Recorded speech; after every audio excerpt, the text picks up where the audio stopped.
राष्ट्रीय सुरक्षा दिन महावितरणमध्ये हा दिवस लाईनमन दिवस म्हणून साजरा केला जातो। आज सातारा इथं हा लाईनमन दिवस खूप मोठ्या उत्साहाने साजरा केला। त्यासाठी खास मी मुंबईहून सातारा येथे ह्या कार्यक्रमासाठी उपस्थित झालो आहे। तर सर्वात महत्त्वाचं काय असेल, महावितरणतर्फे जे काही वीज पुरवठा केला जातो ग्राहकांना, त्यामध्ये महत्त्वाचा जो काही रोल असतो तो ह्या माझ्या लाईनमन बांधवांचा असतो। त्यांच्यासाठी सुरक्षितता किती महत्त्वाची आहे ते महत्त्व पटवून देण्याचं साठीचा हा आजचा दिवस आहे।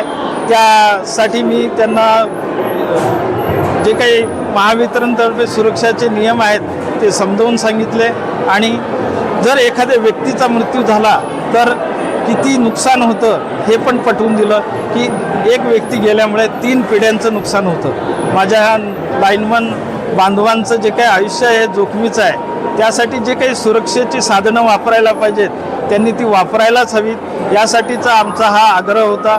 आणि ह्या सगळ्या आजच्या या कार्यक्रमामुळे निश्चितच जे काही सुरक्षा साधने ते वापरतील आणि अपघाताचं शून्य अपघात हे आमचं ध्येय ते पूर्ण होईल। थँक्यू।